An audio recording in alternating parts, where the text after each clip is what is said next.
നമ്മളിന്നൊരു closet വെക്കാനുള്ള പരിപാടിയാണ്. അപ്പോൾ വീടിന് പുറത്തുള്ള ഒരു ചെറിയൊരു ടോയ്ലറ്റാണ്. ആദ്യം അവർ ടൈലിടുമെന്ന് പറഞ്ഞെങ്കിലും ടൈൽ ഇട്ടിട്ടില്ല. ഫുള്ള് ചാന്തിനാണ് തേച്ച്, അതേപോലെ ഗ്രൗട്ട് തറയിലേക്ക് ഗ്രൗട്ടൊക്കെ ഇട്ടാണ് ചെയ്തിരിക്കുന്നത്.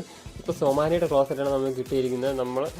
ഇതിൽ ഏകദേശം 4 സ്ക്രൂ ആണ് വരുന്നത്. നമ്മൾ 4 സ്ക്രൂവും ചെയ്യണം. കാര്യം ചെയ്യാതിരുന്നത് 2 ചെയ്ത് കഴിഞ്ഞാൽ ചെറിയൊരു ആട്ടത്തിനൊക്കെ ചാൻസ് ഉണ്ട്. 4 സ്ക്രൂ ചെയ്യുമ്പോഴത്തേക്കും നല്ല സീറ്റിംഗ് ആയിട്ടിരിക്കും. ഇതിപ്പോൾ 8ൻ്റെ വിഷറാണ് നമ്മൾ ഉപയോഗിക്കുന്നത്. കാര്യം 8ൻ്റെ വിഷറും അതേപോലെ 6ൻ്റെ വിഷറും ഉപയോഗിക്കാൻ നമ്മൾ 8ൻ്റെയാണ് ഉപയോഗിക്കുന്നത്. പിന്നെ സ്ക്രൂ എന്ന് പറയുന്നത് 3 ഇഞ്ചിൻ്റെ സ്ക്രൂ ആണ് നമ്മൾ ഇത് വാങ്ങിയിട്ടുള്ളത് ടൈറ്റ് ചെയ്യാൻ വേണ്ടിയിട്ട്. പിന്നെ ഇത് ഉറപ്പിക്കാൻ വേണ്ടി സൈഡൊക്കെ ഗ്യാപ്പൊക്കെ ഫില്ല് ചെയ്ത് ഇതുകൂടി സീറ്റിംഗ് ആക്കാൻ വേണ്ടിയിട്ട് നമ്മൾ വൈറ്റ് സിമെൻ്റാണ് ഉപയോഗിക്കുന്നത്. അതേപോലെ സിലിക്കോൺ ഗമ്മും നമുക്ക് ഉപയോഗിക്കാം. സിലിക്കോൺ ഗമ്മിനെക്കാട്ടി ഏറ്റവും ബെറ്റർ എന്ന് പറയുന്നത് വൈറ്റ് സിമെൻറ്റ് തന്നെയാണ്. വൈറ്റ് സിമെൻറ്റ് ആകുമ്പോൾ അല്പം കൂടി പിടുത്തം കിട്ടും. അതുപോലെ സൈഡ് കറുവൽ അങ്ങനെ പിടിക്കത്തില്ല. സിലിക്കോൺ ഉപയോഗിച്ച് കഴിഞ്ഞാൽ കുറച്ച് കാലം കഴിയുമ്പോഴത്തേക്കും സൈഡ് ചെറിയൊരു കറുവൽ പോലെയൊക്കെ, പിന്നെ ഈ കറുവൽ മാറത്തില്ല.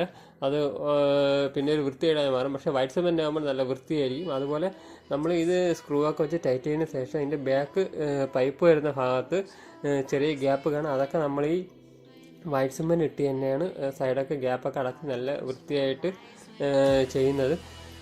പിന്നെ നമുക്ക് ഇതിൻ്റെ ബാക്ക് സൈഡ് വന്നിട്ട് ഏകദേശം ചെറിയ ഗ്യാപ്പ് ഉണ്ടെങ്കിലും ആ ഗ്യാപ്പ് കറക്റ്റ് വൈറ്റ് സിമെൻറ്റ് വെച്ച് ഫില്ല് ചെയ്ത് ഇറക്കിയില്ലെങ്കിലുള്ള കുഴപ്പമെന്ന് വെച്ചാൽ സ്മെല്ലിന് ചാൻസ് കൂടുതലാണ്. അപ്പോൾ അത് പ്രത്യേകം ശ്രദ്ധിക്കണം. അതുപോലെ ഈ സൊമാനിയുടെ ഫ്ലഷ് ടാങ്കിൻ്റെ പ്രത്യേകത എന്ന് വെച്ച് കഴിഞ്ഞാൽ 2 സൈഡ് നമുക്ക് കണക്ഷൻ ട്യൂബ് സെറ്റ് ചെയ്യാൻ പറ്റും, ഇടതും വലതും. ചില കമ്പനി ക്ലോസറ്റിലൊക്കെ ഒരു സൈഡ് മാത്രമേ കാണത്തുള്ളൂ. അത് ചിലപ്പോൾ നമ്മൾ പോയിന്റ് ചെയ്യുമ്പോഴത്തേക്കും മാറിക്കഴിഞ്ഞാൽ ബുദ്ധിമുട്ടായിരിക്കും. പിന്നെ സൊമാനിയ നല്ല കമ്പനി തന്നെയാണ്, നമുക്ക് വർക്ക് ചെയ്യാനും എളുപ്പമാണ്. അപ്പോൾ ഈ വീഡിയോ ഇഷ്ടപ്പെട്ടാൽ ലൈക്ക് ചെയ്യാൻ മറക്കരുത്.